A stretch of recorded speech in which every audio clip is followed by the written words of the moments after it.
Les fêtes sont passées, une nouvelle année commence dans la joie et la bonne humeur. J'attends d'ici quelques instants les participants. Je sais que tout le monde s'est entraîné, mais je suis impatient de les retrouver pour voir leur niveau de forme. Entre le premier et le deuxième entraînement, il y a eu un mois qui s'est écoulé avec des fêtes de fin d'année. Le but c'était vraiment de lancer la machine.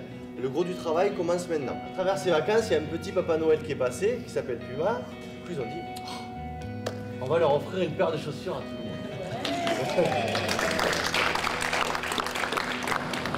Je leur réserve une superbe course ce matin entre mer et étang. Au programme, un peu plus de 11 km en endurance active. L'objectif est vraiment que tout le monde sorte de sa zone de confort, tout en contrôlant leur course, en évitant le sur-régime. Il est fondamental, en course à pied, de bien se connaître.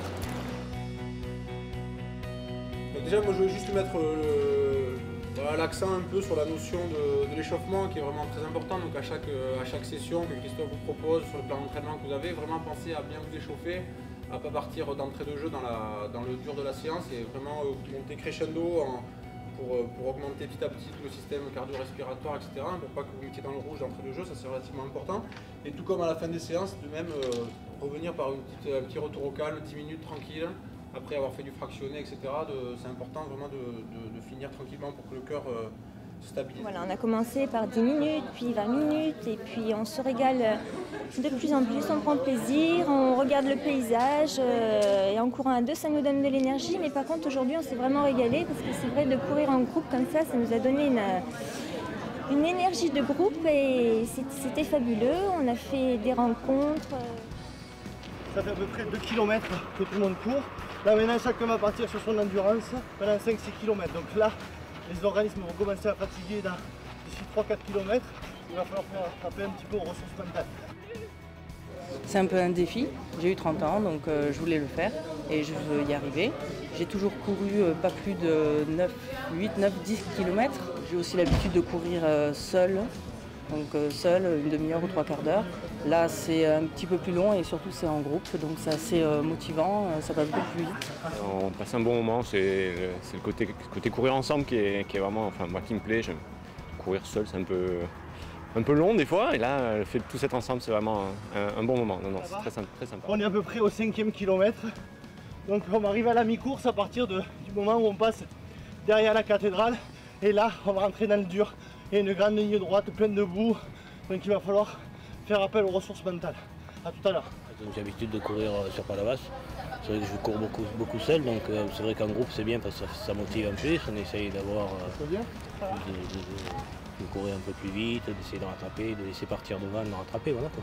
Bon, depuis qu'on court, on a aussi quelques difficultés, quelques douleurs, les genoux qui claquent un peu, mais bon, justement, courir en groupe, ça nous fait oublier tout ça, mais je pense que ça devrait le faire pour le semi.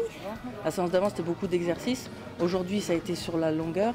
J'ai eu des difficultés pendant 25 minutes au début, un bon côté.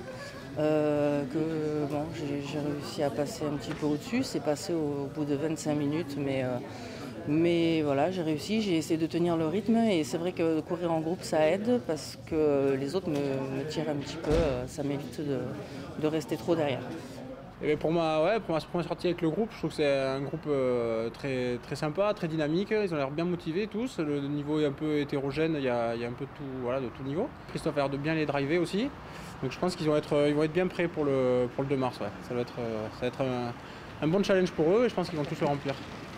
Non, ce qui est sympa, c'est surtout les paysages. On a la chance de vivre dans une région super belle, courir au bord de l'eau comme ça. Aujourd'hui, il ne fait pas chaud non plus, donc c'est sympa, des luminosités d'hiver très, très agréables. Non, c'est un joli parcours à plat, à des rythmes bien soutenus. Je pense qu'on a bien travaillé aujourd'hui.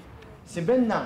La phase 2, elle arrive maintenant pour la préparation. C'est un petit peu la plus difficile, mais vous verrez qu'à partir du moment où vous avez augmenté cette VMA, la partie 3, ça veut dire 15 km par semaine, vous allez les avaler à l'aise.